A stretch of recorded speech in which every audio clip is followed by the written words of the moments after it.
भगवान महावीर स्वामी की, आचार्य कुंद कुंद स्वामी की, आचार्य गुरुवर विद्यासागर मुनि महाराज की।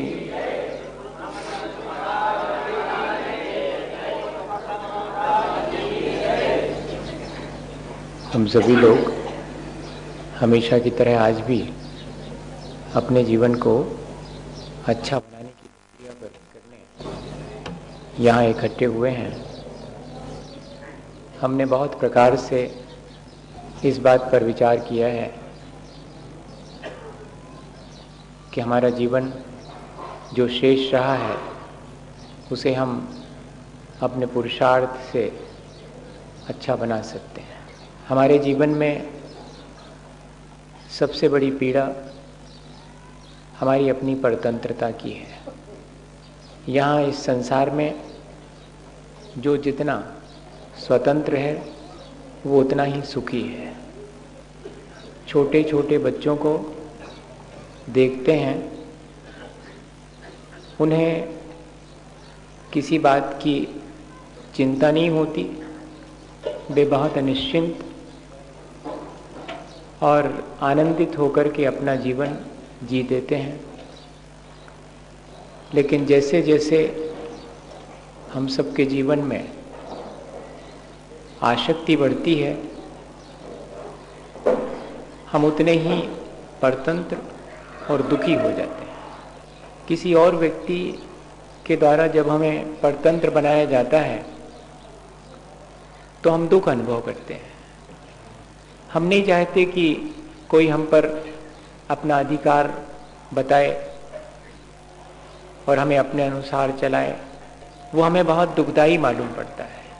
ठीक भी है, लेकिन ऐसा ही हमारे अपने जीवन के बारे में हमें क्यों नहीं लगता कि कोई और हमें परतंत्र बनाए या न बनाए। लेकिन हम स्वयं तो अपने ही परिणामों से अपने जीवन को कितना परतंत्र बनाए हुए हैं। अपने ही इंद्रिय और मन की परतंत्रता हमने स्वयं स्वीकार कर ली है। इसके लिए हम कोई प्रयत्न नहीं करते।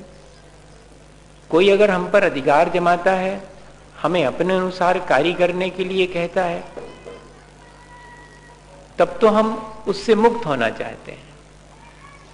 लेकिन ये जो हमने अपने इंद्रिय और मन के विषयों में आसक्त होकर अपने आप को स्वयं परतंत्रता में डाल लिया है, उससे मुक्त होने का कोई उपाय क्यों नहीं हम करते हैं।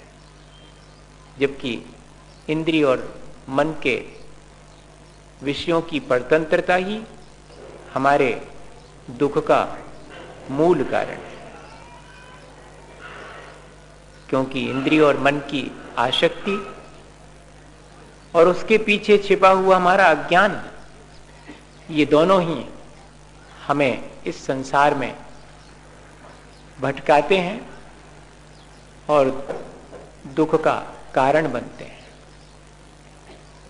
सिकंदर अपने आप को सम्राट मानता था। लोग भी उसे सम्राट कहते थे। उसके मन में एक बार विचार आया कि वो किसी साधु पुरुष से अपने जीवन के उत्थान के लिए कोई शिक्षा ग्रहण करे। उसने सैनिकों को कहा कि जाओ हमारे राज्य में कोई साधु हो तो उसे लेकर दरबार में उपस्थित करो। सैनिकों ने बहुत ढूंढा।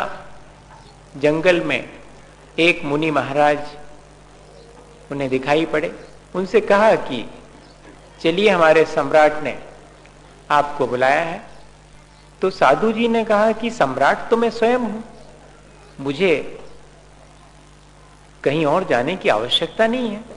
सैनिकों ने कहा कि आपको सम्राट किसने बनाया? सम्राट तो सिकंदर है। तो उन्होंने कहा कि कह देना कि सम्राट तो मैं ही हूं। सैनिक वापस गए। सिकंदर से कहा कि वो जो साधु जी हैं उन्होंने तो दरबार में आने से इनकार तो कर ही दिया, और वो तो ये कह रहे हैं कि सम्राट तो मैं हूं। किसने कहा कि सिकंदर सम्राट है? सिकंदर को थोड़ा गुस्सा आया। हालांकि जो सम्राट होता है उसको गुस्सा नहीं आना चाहिए। आचार्य महाराज कहते हैं कि जो महाराज है वो नाराज नहीं, और जो नाराज है वो महाराज नहीं।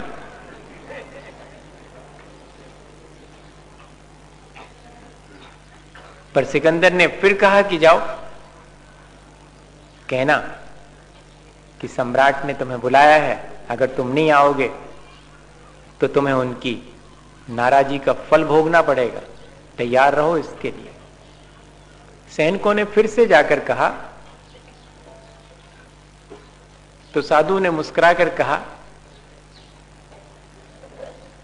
कि सम्राट तो मैं ही हूं, तुम्हारा वो सिकंदर मेरे गुलामों का गुलाम है, कह देना उससे। अब तो और बहुत मुश्किल हो गई। जब ये बात सिकंदर को मालूम पड़ी तो पहले तो थोड़ा क्रोध आया, लेकिन फिर सोचा कि खुद चल के इस बात का समाधान करना चाहिए। बात कुछ अलग ही जान पड़ती है। और जब साधु के पास जाकर कहा सिकंदर ने कि मैं ये नहीं समझ पा रहा हूं कि आप सम्राट कैसे हैं, और मैं ये भी नहीं जान पा रहा हूं कि मैं गुलामों का गुलाम कैसे हूं।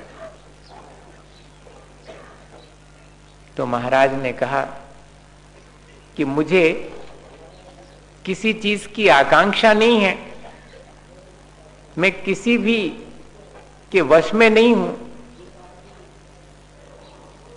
इसलिए मैं सम्राट हूं। और मैंने अपनी इंद्रिय और मन को अपने वश में कर लिया है। मेरे इंद्रिय और मन मेरे गुलाम हैं, और तुम तो अभी इंद्रिय और मन के वश में हो, मेरे गुलामों के भी गुलाम। इंद्रिय और मन मेरे गुलाम है, और तुम इंद्रिय और मन की गुलामी करते हो, तो मेरे गुलामों के गुलाम ही तो हुए। सिकंदर को तो बोध प्राप्त हो गया, उसका जीवन परिवर्तित हो गया। सुनते हैं, लेकिन हम सब तो ये बात हमेशा से जानते और सुनते आ रहे हैं, और फिर भी हम अपने आप को इस गुलामी से मुक्त नहीं कर पा रहे हैं। कितने तरह के बंधन हमारे ऊपर हमने बांध रखे हैं। भयभीत हम हैं, यह एक बंधन है। शरीर के कष्टों से हम ग्रसित हैं, यह एक बंधन है। हम अपनी कषायों से ग्रसित हैं, यह एक बंधन है। हम अपने कर्मों से बंधे हुए हैं, यह भी एक बंधन है। न भय से मुक्ति, न कष्ट से मुक्ति, न कषाय से मुक्ति, न कर्मों से मुक्ति। हमें किसी चीज से मुक्ति नहीं मिली है, जबकि मुक्ति और स्वतंत्रता हमारी अपनी निजी है। तो क्या हमें अपने इस परतंत्रता और अपनी इस गुलामी का एहसास करके अपने को मुक्त करने और स्वाधीन करने का उपक्रम नहीं करना चाहिए? करना चाहिए। हमारे मन में, हमारी चेतना में ये भाव उत्पन्न होना चाहिए कि ये परतंत्रता मेरे लिए दुखदाई है, मुझे इससे मुक्त होना चाहिए। और स्वतंत्रता मेरी निजी है। एक बार अपनी उस स्वतंत्रता का एहसास हो जाए, या कि अपनी परतंत्रता का एहसास हो जाए, तो मानिएगा कि स्वतंत्र होने का, स्वाधीन होने का, संसार से मुक्त होने का उपाय अपने आप सूझेगा। और इसके लिए सबसे बढ़िया उपाय है कि हम अपनी स्वाधीन अवस्था का दर्शन करें, और हमारी अपनी स्वाधीन परिणति का दर्शन हमें जिनेंद्र भगवान के बिंब के दर्शन करने मात्र से हो सकता है। सत्संगति और भगवान की भक्ति संसार से मुक्त होने के दोनों सबसे आसान उपाय हैं। भगवान की भक्ति भी हमें हमारे स्वरूप का भान कराती है, हमें हमारी स्वतंत्रता का बोध कराती है, हम परतंत्र हैं इस बात का हमें ज्ञान कराती है। इसलिए बहुत बड़े बड़े आचार्य भगवंतों ने भगवान की भक्ति के माध्यम से चाहे भय से मुक्ति हो, चाहे कष्ट से मुक्ति हो, चाहे कषाय और कर्मों से मुक्ति हो, इन सब से मुक्ति के लिए भक्ति को ही श्रेष्ठ और प्रमुख माना है। मत्तद्विपेन्द्र मृगराज दवान लाही संग्राम वारिधि रयम महोदर बंधनोत्तम तस्याशु नाशमुपयाति भयम वियेव यस्तावकम स्तौमिमं मतिमान अधीते। हे आदिनाथ भगवान, आचार्य मानतुंग गोस्वामी स्तुति करते हुए कह रहे हैं कि चाहे वो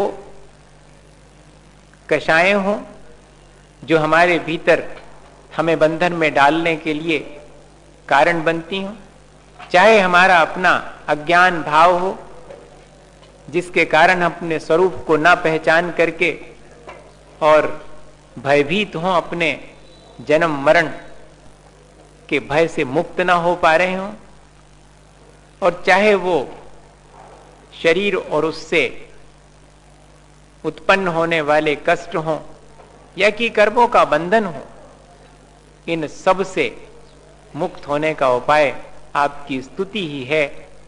इन सब का भय स्वयं भी भयभीत होकर के भाग जाता है, अर्थात जीव आपकी स्तुति करके भय से मुक्त हो जाता है। अपने स्वाधीन होने का एहसास होते ही और ये सारी स्थिति हमारे भीतर आपो आप घटित होने लगती है। एक राजकुमार अपने राजा से, जो पिता थे, उनसे किसी बात पर विचारों में मतभेद होने से घर छोड़ करके चला गया। वर्षों बीत गए, जरा सी बात थी, लेकिन नहीं लौटा। स्थिति ये हो गई कि बहुत सुख सुविधाओं में पला था राजकुमार, कुछ तो कर नहीं पाता था। खाने पीने के लिए भी जब कुछ नहीं रहा तो भीख मांगना शुरू कर दी। अन्यत्र किसी राज्य में जाकर वो भीख मांगने लगा। राजा पूरे जीवन अपने बेटे के लौट आने का इंतजार करते रहे और बेटा इस बात का इंतजार करता रहा कि पिता की तरफ से कोई बुलावा आएगा। बेटा तो नहीं झुका, लेकिन पिता को लगा कि अब तो जीवन पूरा होने वाला है, एक बार बेटे से मिल लेना चाहिए। मंत्रियों को, सैनिकों को आदेश दिया कि जहां भी राजकुमार जिस अवस्था में हो उन्हें लाया जाए, हम उनसे क्षमा चाहते हैं, कोई भूल हमसे हुई हो तो वे हमें क्षमा करें। एक पिता अपने बेटे से कहलवा रहा है। ममत्व की पराधीनता बहुत दुखदाई है, ये ध्यान रखना। कोई हो और जब ढूंढते ढूंढते बामुश्किल भिखारी के वेश में राजकुमार मिले, सैनिक तो नहीं पहचान पाए, लेकिन मंत्री ने पहचान लिया कि ये तो राजकुमार ही है। धीरे से जाकर के राजकुमार के कान में कहा कि भूल गए राजकुमार, पिता याद करते हैं आपको, अब तो उनके जीवन का अंतिम समय है, उनकी गलतियों के लिए आप क्षमा करें और लौट चलें। हम आपको लेने आए हैं वो खड़ा है रथ, आप आए और मिले अपने पिता से। भिखारी का वेश है, हाथ में कटोरा है, अभी अभी दुकान के सामने खड़े होकर के याचना की है कि भिक्षा मिल जाए, और लोगों ने उन्हें दुत्कार करके भगा दिया है। इस सारी स्थिति से वह राजकुमार अभी कुछ क्षण पहले ही गुजरा है, और अब सैनिक आजू बाजू आकर के हाथ जोड़े खड़े हैं, मंत्री स्वयं हाथ जोड़े खड़ा हुआ है, रथ खड़ा हुआ है शाही। आसपास धीरे धीरे समाचार पहुंचता है, ये जो भिखारी के वेश में हैं ये तो उस देश के राजा के पुत्र हैं, राजकुमार हैं, और राजा ने इनको बुलाया है। भीड़ जुड़ने लगती है। जिनकी दुकान के सामने अभी थोड़ी देर पहले दुत्कार दिया गया था, वे सब पैरों में डले हैं। मुख्य बात तो यह है कि वो जो राजकुमार अभी तक अपने को भिखारी मान रहा था, और वेश भी भिखारी का ही है, लेकिन ये एहसास होने पर कि मैं राजा का पुत्र हूं और अगले क्षण में राजा बन सकता हूं, अब कोई उस राजकुमार से कहे कि इनसे भीख मांगो, मांगेगा?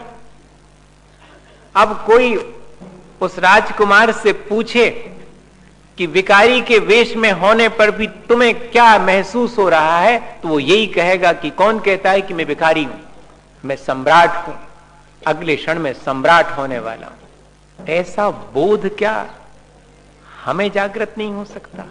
जिनेंद्र भगवान के दर्शन और उनकी स्तुति से, उनकी भक्ति से, उनके प्रति श्रद्धा उत्पन्न होने से, यानी सम्यक दर्शन होने से ऐसा ही बोध उत्पन्न होता है, ऐसा ही एहसास हमारे जीवन में होता है कि स्वतंत्रता मेरी निजी है। ये विभिन्न पर्यायों में जो मैं अपनी आसक्ति और अज्ञान के कारण बंधन में पड़ गया हूं, वो मेरी वैभाविक स्थिति है, वो मेरी स्वाधीन अवस्था नहीं है। स्वाधीन अवस्था तो मेरी अपनी निजी है। मैं जिस क्षण चाहूं अपनी इस अज्ञानता और आसक्ति को तोड़ करके उस स्वाधीनता को प्राप्त कर सकते। भक्ति इस बात का एहसास कराती है और हमें पराधीनता से मुक्त करने में कारण बनती है।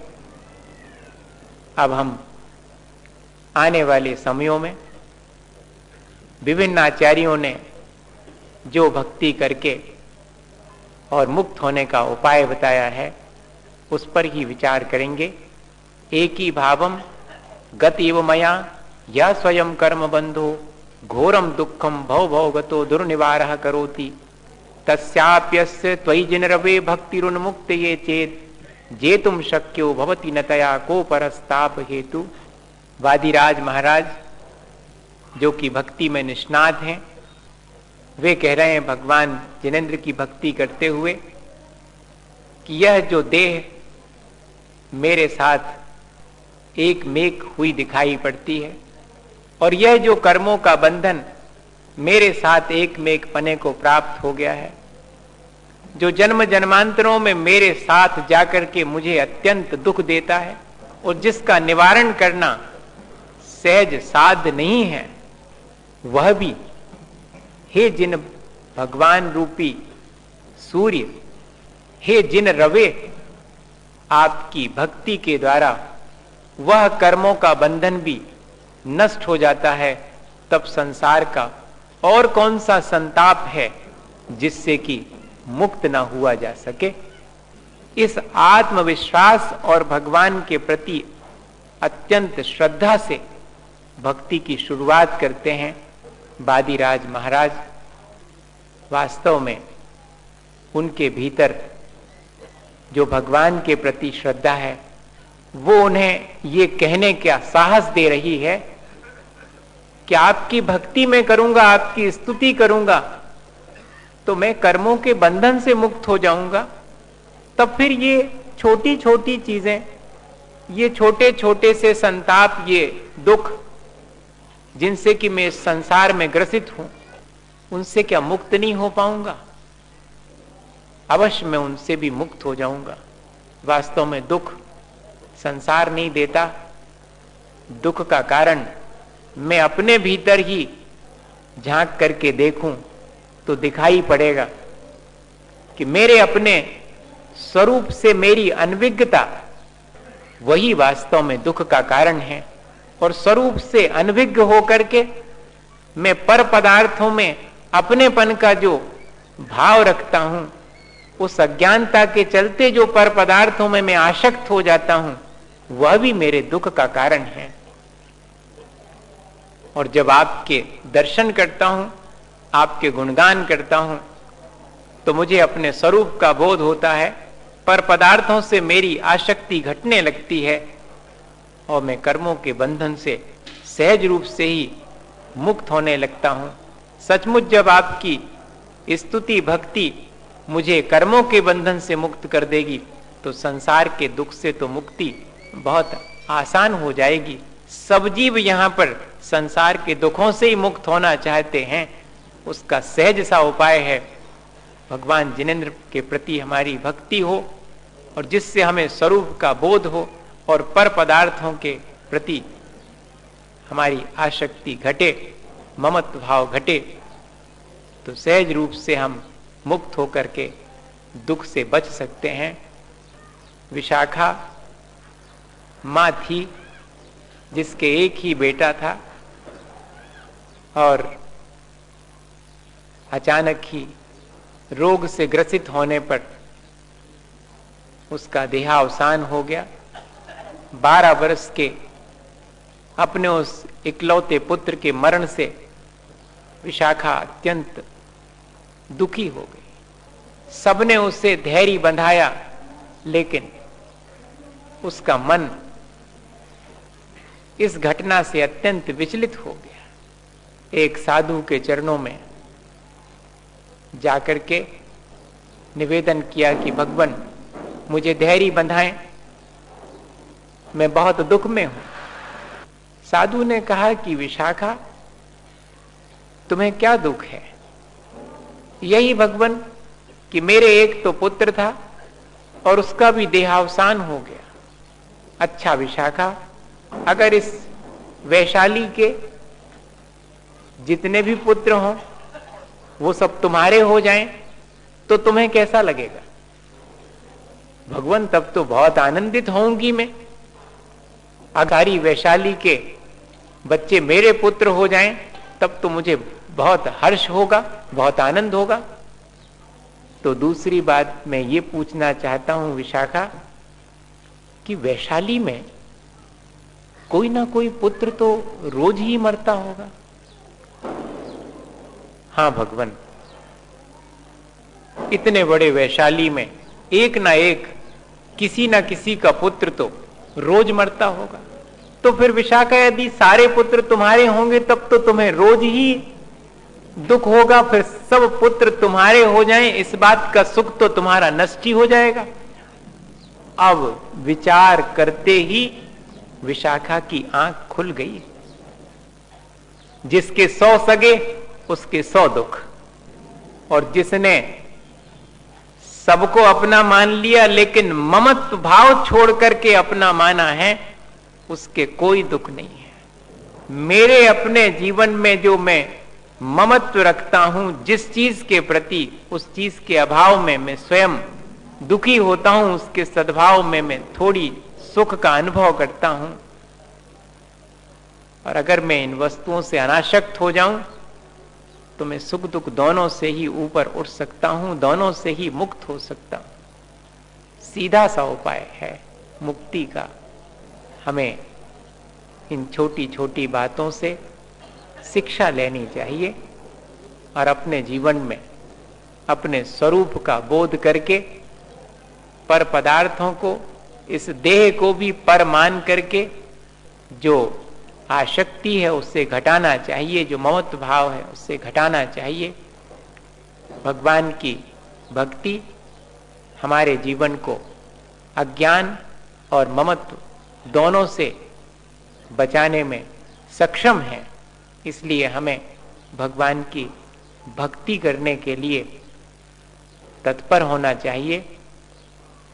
भगवान की भक्ति से हमारे अज्ञान और आसक्ति में कमी आएगी। जो लोग भक्ति कर रहे हैं, पूजा पाठ कर रहे हैं, उनसे भी मुझे इतना ही कहना है कि अज्ञान और आसक्ति घटी हो तो पूजा और पाठ सार्थक है, और अगर नहीं घटी हो तो पूजा पाठ और अच्छे ढंग से करें, जिससे कि अज्ञान और आसक्ति घटती जाए और हम स्वतंत्र हो जाएं। हम उस पराधीनता को पहचान करके उससे मुक्त होने का उपाय करें। भगवान अत्यंत स्वाधीन अवस्था को प्राप्त हो गए हैं। रोज रोज उनकी उस स्वाधीन अवस्था का दर्शन करके क्या हमारे मन में अपनी स्वाधीनता का जरा भी विचार नहीं आता? अपनी पराधीनता से हमें जरा भी कष्ट नहीं होता? होना चाहिए। वह पूजा और भक्ति हमें ये प्रेरणा देती रहे तो हम आसानी से अपने जीवन को मुक्त करने का उपाय कर सकते हैं। एक और छोटी सी घटना मुझे स्मरण में आती है, शायद हमें प्रेरणा मिले उससे। एक तोता जो कि किसी व्यक्ति ने अपने शौक के लिए पिंजरे में पकड़ करके बंद करके रख लिया था। वैसे तो किसी भी जीव को बंधन में नहीं डालना चाहिए, लेकिन क्या करें, हम लोग अपने थोड़े से सुख के लिए बहुत जीवों को बंधन में डाल करके आनंदित होते हैं, जबकि बंधन में तो कोई भी आनंदित नहीं होता। वो तोता भी बहुत व्यथित होता था। कहाँ वो स्वतंत्र आकाश में विचरण करने वाला जीव, और कहाँ उसे बंधन में डालकर रख दिया। भले ही पिंजरे के भीतर उसे सारी सुख सुविधाएं थीं, पिंजरा आलीशान भवन में टंगा हुआ है, सोने चांदी की कटोरियों में पानी और खीर खाने के लिए रखी हुई है, सब कुछ है, लेकिन बंधन की पीड़ा वो जानता है। हमें जरूर एहसास नहीं होता, हमें तो यह जो स्थिति है वही स्वाभाविक जान पड़ती है। हमें तो सुबह से शाम तक अपने इंद्रिय और मन की पराधीनता ही स्वाभाविक जान पड़ती है।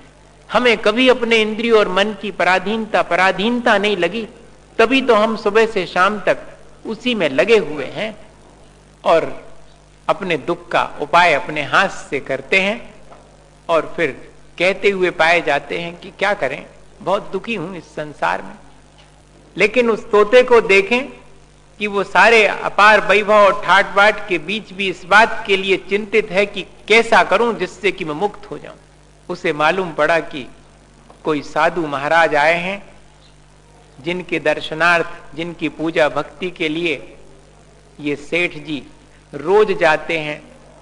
और सेठ जी भी घर आकर के सबको सुनाते थे कि आज महाराज ने ये कहा, आज महाराज ने इतनी बढ़िया बात कही। तो एक दिन तोते ने भी अब सेठ जी से कहा कि सेठ जी, महाराज से मुक्त होने का उपाय पूछ कर तो आइएगा कि इस संसार से मुक्ति का क्या उपाय है भगवान। तो सेठ जी हंसने लगे कि ये तोता छोटा सा, ये भी संसार से मुक्ति चाहता है। अरे मैं मनुष्य हूं, बड़े बड़े लोग चाहें तो ठीक है, ये क्षुद्र सा प्राणी, फिर भी चलो इसने कहा है तो पूछ लेंगे महाराज से। हालांकि ये घटना बहुत प्रसिद्ध है। तो सेठ जी ने जाकर के महाराज से जब पूछा कि महाराज, मेरे यहां जो तोता है वो भी आपसे कुछ बात पूछना चाहता है। महाराज ने कहा कि क्या पूछना चाहता है? यही कि मुक्ति का क्या उपाय है, बताएं महाराज। तो जैसे ही प्रश्न सुना महाराज ने और वे जिस स्थान पर बैठे थे वहीं पर लेट गए और ऐसा लगा जैसे कि वे अब विश्राम कर रहे हैं, सो गए हैं। बड़ा अजीब लगा सेठ जी को कि मैं तो ये सोच रहा था कि तोते के बहाने मुझे भी महाराज मुक्ति के लिए उपाय बताएंगे, लेकिन इन्होंने तो कुछ ध्यान ही नहीं दिया उसके प्रश्न पर। मुझे भी शायद ठीक समय पर मैंने नहीं पूछा है। महाराज के विश्राम का समय हो गया होगा, चलो फिर कभी पूछ लूंगा। और लौट गए। घर पहुंच करके तोते ने पूछा कि सेठ जी मेरे प्रश्न का उत्तर दिया क्या महाराज ने? अरे बोले भाई तुम्हारे प्रश्न का उत्तर तो कुछ उन्होंने दिया नहीं, कुछ बोले ही नहीं। मैंने जैसे ही तुम्हारा प्रश्न रखा उनके सामने, वे तो अच्छे भले बैठे थे, फिर बाद में लेट गए और विश्राम ही करने लगे। अब कभी मैं जाऊंगा तो फिर तुम्हारे प्रश्न का उत्तर पूछ करके आऊंगा।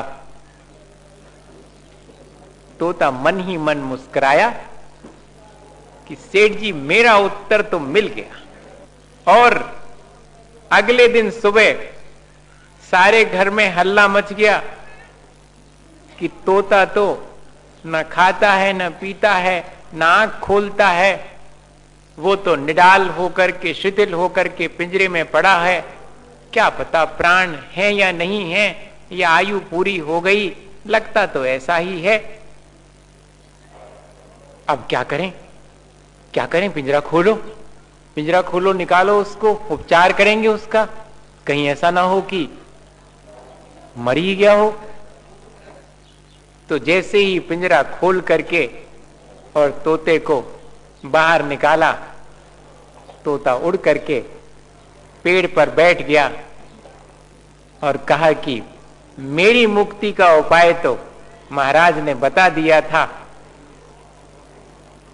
मुक्त होने का उपाय यही है कि संसार में विषय कषाय से सोए रहो और अपने आत्म स्वरूप में जागते रहो। दूसरे तरह से कहें तो संसार के व्यवहार में सोए रहो और अपने आत्मा के स्वरूप में निश्चय से जागते रहो। वास्तव में स्वतंत्र होने का यही सबसे आसान और अत्यंत आध्यात्मिक उपाय है। हमें अपनी स्वतंत्रता के लिए ऐसा ही पुरुषार्थ करना चाहिए और अपने जीवन से इन पराधीनताओं को हटाकर अपने उस शुद्ध स्वभाव को स्वाधीन है प्राप्त करना चाहिए। इसी भावना के साथ बोले आचार्य गुरुवर विद्यासागर मुनि महाराज।